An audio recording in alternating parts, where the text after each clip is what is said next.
Welcome to steno series. यहाँ आपको 80 शब्द प्रति मिनट के हिंदी डिक्टेशन बोले जाते हैं जो आपके आने वाले एग्जाम्स स्टेनो 333 और 1224 के लिए बहुत ही महत्वपूर्ण है। इसके साथ साथ ये संपादकीय डिक्टेशन है जो आपकी प्रैक्टिस के लिए भी बहुत लाभदायक होगी। तो अगर आप किसी भी एग्ज़ाम्स की तैयारी कर रहे हैं जिसमें स्टेनो है तो आप हिंदी स्टेनो के लिए हमारे इस चैनल को सब्सक्राइब कर लीजिए।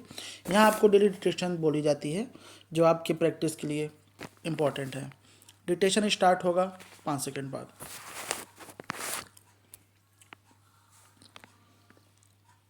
स्टार्ट। राष्ट्रीय राजधानी स्थित जवाहरलाल नेहरू विश्वविद्यालय का एक बार फिर हिंसक राजनीति की वजह से चर्चा में आना दुखद ही नहीं शर्मनाक भी है। विश्वविद्यालय प्रशासन ने उचित ही इसे गंभीरता से लिया है। उच्च शिक्षा के इस परिसर में अशांति फैलाने की किसी भी कोशिश या साजिश का यथोचित उपचार होना चाहिए। देर रात में जब छात्रों के पढ़ने या सोने का वक्त होता है तब जेएनयू में गुटों के बीच झड़पें हो रही थीं। सोमवार के शुरू होते ही रात के 1:30 बजे जेएनयू में उपद्रव की स्थिति बन गई। छात्रों का वाम गुट इन दिनों कुलपति के इस्तीफे की मांग कर रहा है।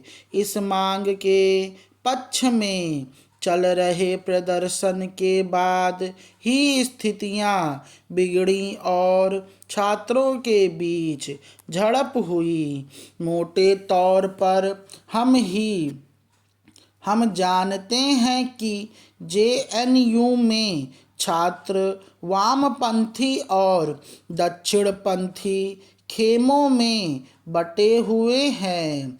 अक्सर दोनों के बीच खींचतान होती है, पर सोमवार को दोनों के बीच जो झड़प हुई है उसे हल्के में नहीं लेना चाहिए।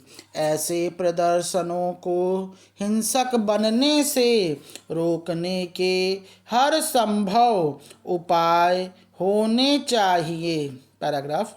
जेएनयू प्रशासन के मुताबिक प्रदर्शनकारी छात्रों के कथित तौर पर कई शैक्षणिक भवनों में ताला लगा दिया था। यह भी दावा किया गया है कि कुछ प्रदर्शनकारी छात्र केंद्रीय पुस्तकालय में घुस गए और वहां मौजूद छात्रों को धमकाया।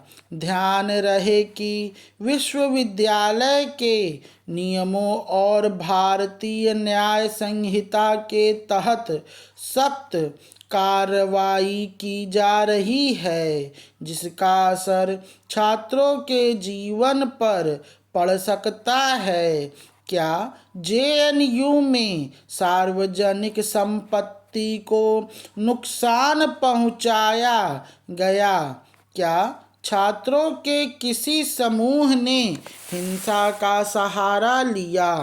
क्या निर्दोष छात्रों को पीटा गया? ऐसे अनगिनत सवाल या आरोप हैं जिन पर ईमानदारी से विचार की ज़रूरत है।